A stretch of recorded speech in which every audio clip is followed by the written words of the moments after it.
One of the parts of my career that really was a milestone was the Canada-China Dinosaur Project, and it started in a very strange way. One would think that it started because when I was 12, I read the book by Roy Chapman Andrews and wanted to go to the Gobi Desert the same way he did, but that's not true. The Gobi Desert was something that was unattainable to me as a teenager or later in my life, simply because politically it was too difficult to get there because of the communism in China and Mongolia. Nevertheless, when things started to open up in the mid-'80s, I had an employee working for me in the Edmonton office of what was ultimately to become the Terrell Museum of Paleontology. And in 1985, when we opened the museum, he had already left the museum because he didn't want to move from Edmonton. He had other commitments here that didn't allow him to move to Drumheller. But to fill in his time, and because he was interested in dinosaurs, he set out to maybe accomplish this goal of going to Mongolia to collect dinosaurs. And the reason for that was that the dinosaurs in Mongolia are almost the same types of dinosaurs that we find here in Alberta. And for a long time, we puzzled about why the two richest regions in the world for dinosaurs, in fact, have almost the same dinosaurs. There has to be land connections between the two regions, and there has to be reasons to explain why there were subtle differences between the two regions as well. So scientifically, it was a very interesting problem. As luck would have it, we weren't able to secure a deal with Mongolia. Things were just too difficult there politically. And even though the Canadian ambassador acted on our behalf and so on, it just didn't happen. But we had a contingency plan, and that was to work in the Gobi Desert of China. And a crazy thing happened there too, in that several Alberta businessmen were traveling on an airplane with the head of the major institution in China, the Institute of Vertebrate Paleontology and Paleoanthropology. That's a big mouthful.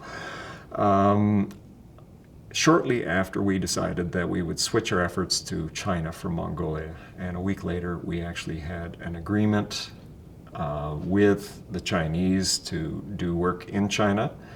And secondly, within a month of opening the Terrell Museum in 1985, we in fact had Chinese people in Alberta to sign the official agreements, so that by 1986 we were working in China in the Gobi Desert on dinosaurs that were very similar to the dinosaurs we find in Alberta. And this big international project had a lot of competition because there were huge museums like the American Museum of Natural History and the British Museum of Natural History and so on, who had been trying to get into China to work with the Chinese. But the Chinese really had heard great things about what we were doing in Alberta, number one. And secondly, the Chinese felt very good about working with Canadians as opposed to any other nationality. So the door opened for us, and when we went to the Gobi Desert of China, we were the first Westerners to work in the Gobi Desert since Roy Chapman Andrews back in 1930. All in all, our expeditions lasted for 5 years, and the great thing about it, from all our perspectives, is that these were meant to be reciprocal agreements, so that we not only worked in China, but the Chinese came here and worked in Alberta and up on the Arctic islands of Canada as well. And it's great because, of course, we attracted a lot of attention with the Canadian media about our work in China. But what we don't realize is that the Chinese attracted great media attention in China from their work in both Alberta and in Arctic Canada. The research that we did as part of the Canada-China Dinosaur Project has had very far-reaching implications. In fact, I'm still working on specimens that we collected in China back in the 1980s. And they've had a tremendous influence, too, on a lot of other expeditions that work in China and Mongolia today. The expeditions themselves collected over 60 tons of material in China, and many of those specimens still have not been prepared. We collected probably 30 or 40 tons of specimens here in Alberta at the same time as part of the same agreement. So the research goes on. What we found out was very interesting in that in spite of the fact that we have almost all the same families of dinosaurs represented in Alberta and China, or Mongolia as well, There are subtle differences that relate to differences in the environment. And it turns out that the environments in Alberta 75 million years ago were quite similar to, say, parts of northern Florida today. There were marshes and swamps and forests and coastal regions. Whereas in the Gobi Desert, those dinosaurs were living in big river systems that were basically flowing through desert environments.